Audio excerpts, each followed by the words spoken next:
What about lying? This is one of the most things people are most interested in is everyone wants to spot a liar. It's funny because like the rest of our conversation, one could infer that as how to like be a liar. I'm joking, I'm not saying. No, but it's like how to show up in a certain way to get success in a certain context, whether it's dating or work or whatever. Yeah. But then we want to figure out if someone's playing us.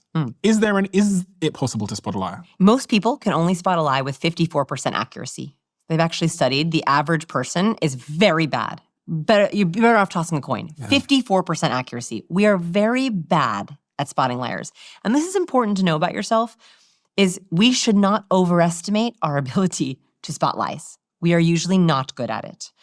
So it is very important to give someone the benefit of the doubt because you don't know. It's very hard to spot. It is possible. There are certain statistical cues to deceit. There are cues that over and over again research find liars typically do, but not always. Like there's no Pinocchio's nose. There's no one cue that means someone is lying. But there are a couple cues that come up over and over again. One we already talked about, the question inflection. It's very suspicious if someone is speaking and all of a sudden they ask a question. If they're not actually asking a question, right? Like if all of a sudden you hear the question inflection used on a statement or a number or a boundary or a timeline, that's when I'm like, let's double click on that for a second and talk about that budget. So you mentioned the number was 500,000. Where does that number come from? Let's talk about more. I want to hear if I'm going to hear it again. Interesting. So that's a double click for me. That's like, let's make sure that I heard that right. Let's make sure that you feel confident about it. Where does that come from? So that's just a little red flag that says dive deeper. Nothing is a sign of lying. It's just a sign that you should dig deeper. So question inflection. A volume drop is another vocal cue of deception. So when we're anxious or nervous, we will lose volume and we lose breath. So if you hear someone who's speaking, I hear this a lot in sales calls, so someone will, I always know what part of a sales presentation makes my entrepreneurs the most nervous because they lose volume during that part of their presentation. So it sounds like this. So let's move on to our team. So our founding partners are me, myself, Joe, Jimmy, and we all met at NYU. And we're going to now talk about, like I'm making it obvious for you, but if you're listening for it, you'll hear where someone is like, they literally lost fuel. They literally lost breath. So a sudden drop in volume is a very interesting cue to like double click, like what just happened there? How do you feel about your co-founder? How long have you known each other? Anything we should know about that? How's the relationship? How do you fight? How do you communicate? Right? Like that's where I would aim most of my investor questions if I was hearing that volume drop on that specific area. That's vocal. Nonverbal. So nonverbal, what you're looking for is incongruencies, where the verbal does not match the body. The biggest and most obvious one is when someone says yes, but shakes their head no, or says no, but shakes their head yes. So I might say to my daughter, "Did you clean your room?" Yeah, I did. She's shaking her head no. In Western cultures, so there's a cultural exception to this one, India, Bulgaria, and Pakistan. They nod a little bit differently. The research actually shows that. But in countries outside of India, Bulgaria, and Pakistan, when we agree with someone, say yes, or telling the truth, we typically agree with ourselves and shake our heads yes. When we don't agree or don't like something, we'll often shake our heads no. We can sometimes also do this in disbelief, like, wow, I cannot believe that just happened. So I'm always looking for incongruent nods. This happens a lot if you ask someone, do you like the new girl? Yeah, she's great. Right? You see that. 100%, yeah. All the time. Yeah. And people, they don't realize they're doing it, but they're shaking their head no. They do not like that person. You'll also see this with mismatched facial expressions. And the biggest one for liars, the research finds, is disgust. So disgust is an expression that people make without even realizing it. And this is across cultures. When we don't like something or when we smell something bad, we crinkle our nose up and we flash the upper whites of our teeth and we go, ugh, that. So you'll notice that liars typically feel dirty when they lie. So oftentimes they'll show disgust with themselves for lying. So you'll ask someone, so what do you think of the proposal? Yeah, it's really good. And they might even sniff. Really? Yeah. What's a sniff? What does it signal? Oh, it's a disgust activator. Like when we are disgusted, our nasal cavities want to close because we want to take in less of it. And so even though it's not about food, it's about a preference. Liars will often show a little bit of disgust when they are lying because they are like a little bit disgusted with themselves. And so you'll see this activation here. By the way, no one does that naturally. Like, right, this is a very unnatural way to hold my face, but we do it when we feel disgusted. It's the nasal cavities. When we nasal dilate, our nasal wings dilate, that's what it's called. Like these nasal wings dilate and we begin to scrunch them up. It's like don't like what we're seeing, smelling, hearing. So what I will do is I will share a proposal to someone. I will talk about something and I watch for any disgust. So I'll say, here's the plan for 2025. Here's what we're going to do. And if I see I know that team member or that person is like not that into it. And that's when I double click. Any questions? How do you feel? Steven, do you like this idea? Yeah, I love it. Yeah, no. Horrible. You look like you're about to throw up, by the way. I heard you say that the most toxic relationships are the ambivalent relationships. Oh. The word ambivalent means, what does it mean? Okay, so ambivalent is actually not toxic. So toxic is like, we know it's bad, we don't want it, we're creating boundaries around it. Ambivalent means we're not sure. Ambivalent relationships are the relationships in your life that are the most damaging. They're the relationships where you wonder, does she like me?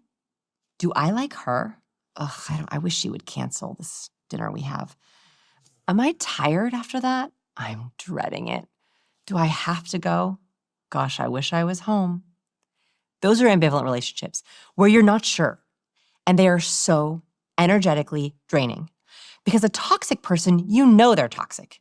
You're like, I don't like that person. They're not serving me. I'm not going out to dinner. I'm going home. No thanks. Not going to text you. Not going to tell you I'm thinking about you. Where an ambivalent person, you're like, I should check in with that person. I really should go to this dinner. Oh, it's been 5 months since I've gone to dinner.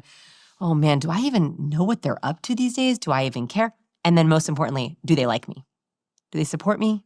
That's why I asked about that friend that you were like unsure about. I was like, are they jealous? Do they have a problem with you? Because you might be picking up on they are ambivalent towards you. And you're picking up on that. There's a research study that was done with police officers, and they wanted to know what makes for a thriving workplace. So they asked police officers to rank the people in their precinct. And they found that the police officers who had the most ambivalent ties were more unhappy in their job, had less work-life balance, had more workplace stress, more than the people who had toxic relationships. In other words, the police officers who said all 10 of those people are toxic were happier at work than the police officers who said, I don't know if I like that person and that person. I don't know if that person likes me. I don't know if I want to go out to lunch with that person again. I kind of would rather be alone because it is so mentally draining to have ambivalent relationships. So it's really important if you're making that list of people, going back to the very beginning, the people you're really close, not very close with, kind of close with, really close with. If you're not sure, put them at the bottom. And in the next 30 days, try to ask them the questions that we shared. Working on anything exciting? What's your biggest goal right now? And see if you like their answers. It's important to either move them up or move them out. Don't let them be ambivalent. One of the things that is highly searched on Google, I was looking at Google to figure out what the most searched questions are. There's some tools that I use to figure out what people want to know. And one of them was just, funnily, how do I start a conversation? That's what my next book is about, so I'm happy to hear that. Okay, one is don't overthink your opener. Starting a conversation is like, hey, I'm Vanessa. Like literally your opener can just be that. My youngest sister, she was like, the best advice I ever gave her, ever. And I was like, what is it? She was like, you just told me to say hello to people. And that is it. Your opener is just, hey, I'm Vanessa. Hey, nice to meet you. So don't overthink the opener because that opener, your body is actually doing a lot of things. Your brain and body are like competence, warmth, facial expressions, voice tone. If you're like, what's your biggest goal in life? It's way too much. And so one is your opener should actually be basic. So the other person's brain is like, gives them a chance to like, safe. Okay, friend, we're friend. Hey, how are you doing? Right? I did my friend cue. I held up my hand. So don't overthink your opener. Hey, nice to meet you. Hey, I'm Vanessa. Your first question is where things get more interesting. Okay, so if you don't know their name, you want to say like, oh, what's your name? Great, I'm Vanessa. Then you have a choice. And I like to take the better route. You can say, so what do you do? But I really don't like that path. It's autopilot. So what I like to do instead is ask a version of the excitement question. Do anything fun and exciting this past weekend? If it's a Monday. So Mondays, I always ask, you do anything fun this past weekend? Fridays, I always ask, have any exciting plans coming up this weekend? And then Tuesday, Wednesday, Thursday, I don't talk to anyone. No. What is the most important thing we haven't talked about that we should have talked about? For the person sat at home, the typical question, the most prolific question that you get. There's one story that I love that I try to keep front of mind, which is about Harry S. Truman, former US president. Most people don't know about him is that he was actually severely introverted. And when most people think about US presidents, they do not think about introverts. In fact, most presidents have to be kind of a booming extrovert personality, and he was very introverted. And he did something very interesting at the Democratic National Convention back in, I believe, 1944.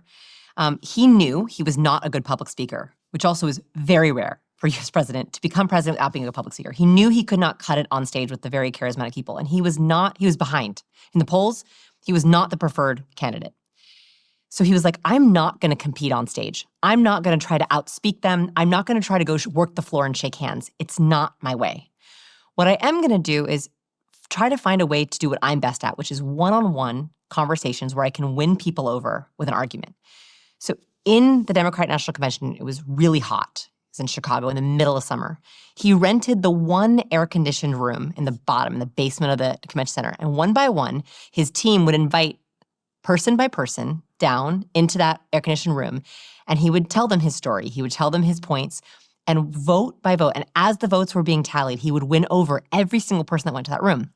One, it was air-conditioned, so they wanted to stay there as long as possible. Two, he would hear, what are your concerns? Why do you not want to vote for me? And then he would explain to them why they should vote for him. And vote by vote, he ended up winning the national convention without having to speak on stage barely at all. I share this because stop competing on stages where you can't be your best. Start creating rooms where you can. Think about, what are your social strengths? You have one. What is it? Is it storytelling? Is it being funny? Is it listening? Is it being empathetic? Is it being a decoder? Is it being persuasive? What is your social strength? Create spaces and rooms where you can exercise that strength, because no one wants you to pretend to be an extrovert or pretend to be something that you're good at that you're not. It's much better to do what you're actually good at and attract the right people. And your social strength might not be in person. Might not be. And that's okay. Like, there are some people who are great at texting. There are some people who are great at sending voice notes. There are some people who make their friends by broadcasting and then picking out a couple people. That's how you met your girlfriend. Is you broadcasted, she resonated with something that you said, and you gave her the way to find you. She did, and then you met. So maybe it's broadcasting. I think we have to think outside the box. It's not only in person. There's so many ways that you can have social strengths. I've heard it all now. Yeah. I get it. I believe it. I'm into it. Yes. What is step one? I'm going to buy your books. Oh, There's two of them here. nice. So I'm going to buy both of these books. Both of them will be linked below. What else can I do to start on my journey of becoming, you were a recovering awkward person. You were awkward before, now you're not. Yes. What's step one? Okay, step number one is begin to break autopilot. So Okay. make a commitment for the next 30 days. You are not going to trigger autopilot in your conversation. No more what do you do, no more how are you, no more where are you from, no more, Okay. right? Ask better questions. Okay. What's your biggest goal? Working on anything exciting. You're disgusting me. No, I was going to tell you look good. good. Okay, so that's challenge number one. Challenge number two, find out where you fall on the warmth and competence scale. Are you highly warm? Do you need to dial up competence to be taken more seriously? Are you highly competent? You need to dial up warm to be seen as more likable and friendly and trustworthy. Do that email audit. So take the quiz, then do the email audit, and then if you can, here's the bonus challenge. Send the charisma quiz to someone who knows you well, someone at work, maybe a partner. Ask them to take it as you and screenshot their results. Sometimes how we perceive our warmth and competence is not how others perceive our warmth and competence. So if you take it and you say, I'm perfect, I'm a 5 of 5, but they take it and they see you as really high on the warmth scale, that is going to be critical feedback for you. We have a closing tradition on this podcast where the last guest leaves a question for the next guest, not knowing who they're going to be leaving it for. And the question that's been left for you. I always love these.